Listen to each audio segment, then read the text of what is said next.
what do you know? What do you know? Tell you what I know. These Freightliners with this opti-idle, they don't like it when it's hot. This truck likes to idle all the time. Till the sun goes down and the temperature starts to cool off, it'll idle the entire time. And I got the HVAC system back there. It's set like to the economy setting, so like it's not even blowing very hard or anything, just enough to kind of make it somewhat comfortable in here. And yet this truck will idle all the way until the sun goes down. I don't know if it has something to do with the temperature outside or what, but I was talking to somebody else about it, and they said they used to have one that did it all the time too. It would idle all the time. This one does. It idles. When it's hot outside, it idles. It just is what it is. I've tried to figure out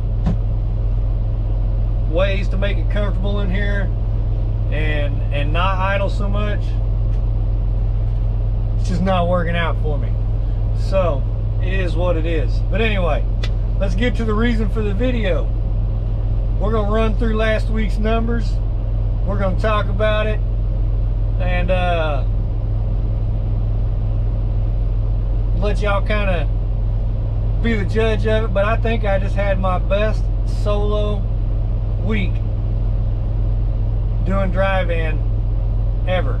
I say doing drive-in, I think even when I did flatbed, I don't think I ever had a week like this. So as a solo operator, I'm pretty sure this was my best week ever.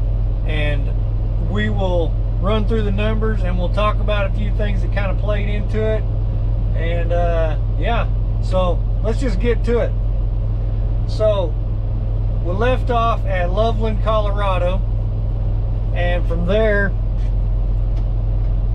I bounced up to Evansville, Wyoming, which is basically Casper, Wyoming. From Casper, Wyoming, I took a load down to Lone Grove, Oklahoma, which is basically Ardmore, Oklahoma. Now that load only weighed 1,000 pounds. It paid $4,227.92. Now, those of y'all that follow me, y'all know I typically run about 62 to 65, trying to manage and maintain my fuel economy.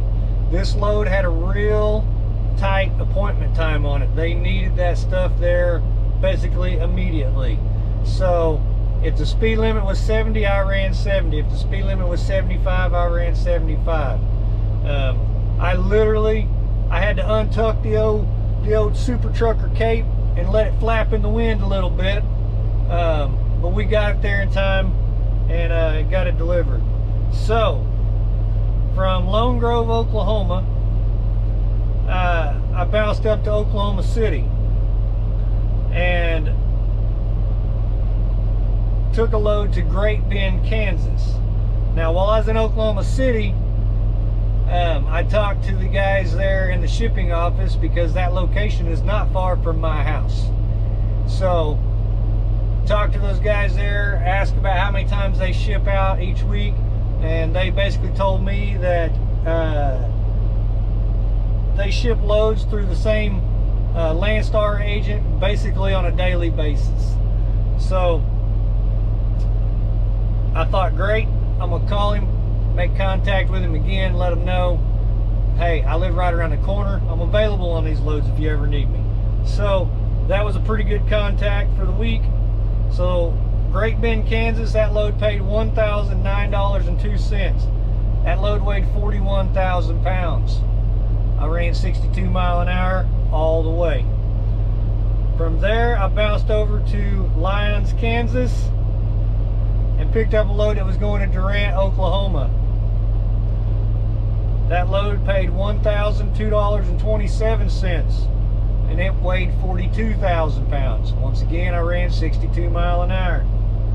Now, that load took me through the house Thursday evening, and I delivered it on Friday.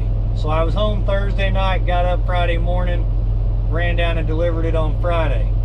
Now I tried to find some little short hop back to Oklahoma City out of North Texas or something like that. I was unsuccessful at that, so I just went ahead and bounced back to the house for Father's Day weekend. But in the meantime of all this, I had already contacted the agent that had the loads in Oklahoma City and told him that, hey, I'm gonna be leaving out on Monday if you got anything available. Told me that he'd have one going to Plainville, Kansas on Monday. So Monday morning, I bounce over to Oklahoma City.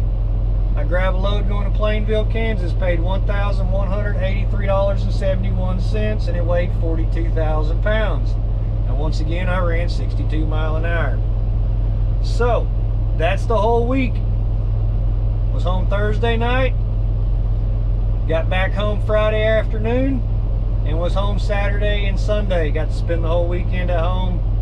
So, 4 loads. Got 4 loads for the week. Total miles for the week, 2,581 miles. Total revenue, $7,422.92. That's my cut to the truck. That's after Landstar gets all their little bits and pieces of it. That's my cut. So, that's a rate per mile. And this is odometer, all miles driven. 2,581 miles, rate per mile of $2.87. So not a bad week. My fuel economy for the week was 7.8. Once again, I was heavy on every load except for that first one, and on that first one, it was an extremely tight deadline, so I had to boogie on it.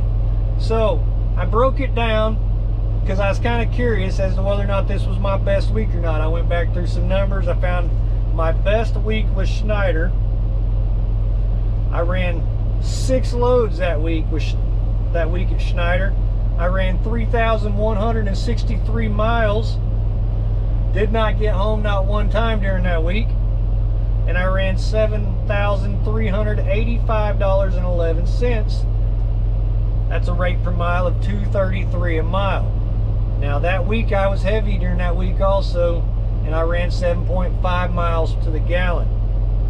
So I broke it down to see if the difference in revenue was there compared to like my fuel economy, my fuel purchases and stuff. So I ran more miles then. Now obviously I burned more fuel because I was only 7.5 miles to the gallon. So I burned about 421.7 gallons. The national average for fuel that week was about $5.10, so that's $2,150 in fuel that week. Now that was before any discounts. Now granted, Schneider at the time, their discount was probably only like 32 to 36 cents per gallon. So this week ran 2,581 miles, burned 7.8 miles to the gallon. That's 330.9 gallons of fuel. Now the national average this week is like $5.57. So that's $1,843.11. Now that's not actually what I spent on fuel this week either, because my discount is quite a bit better than what Schneider's discount was. I got fuel yesterday, my discount was 74 cents off per gallon. So if you break it down, even fuel, everything, this was the best solo week I've ever had. So I'm not mad about it. Had a really good week, got to spend time at the house, and it all turned out good. So I had a rough start. If y'all been following me at all, had a rough start over here at Landstar, and I knew there was going to be some growing pains. I know I've said that, and I probably sound like a broken record, but I've kind of gotten a little bit more into my groove here, kind of learned the system a little better, starting to get a little better at it, and I feel like I'm doing pretty decent in what is considered to be a down market. In my experience, the rates aren't necessarily terrible. compared to what they've been in the past. The problem is the fuel is through the roof. So it's not necessarily that the rates are in the gutter. They're not as good as they've been, but they're also not as bad as they've been either. So I feel like I'm doing pretty good in a decent market, and hopefully if things turn around and come back around, I'll do even better. So we'll see how things go, but that's where I'm at. That's how the week turned out.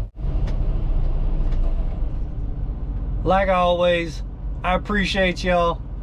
If y'all are still hanging around, don't forget to hit that thumbs up, subscribe if you're not subscribed, and stay safe. Rubber side down, shiny side up, and I'll catch y'all on the next one.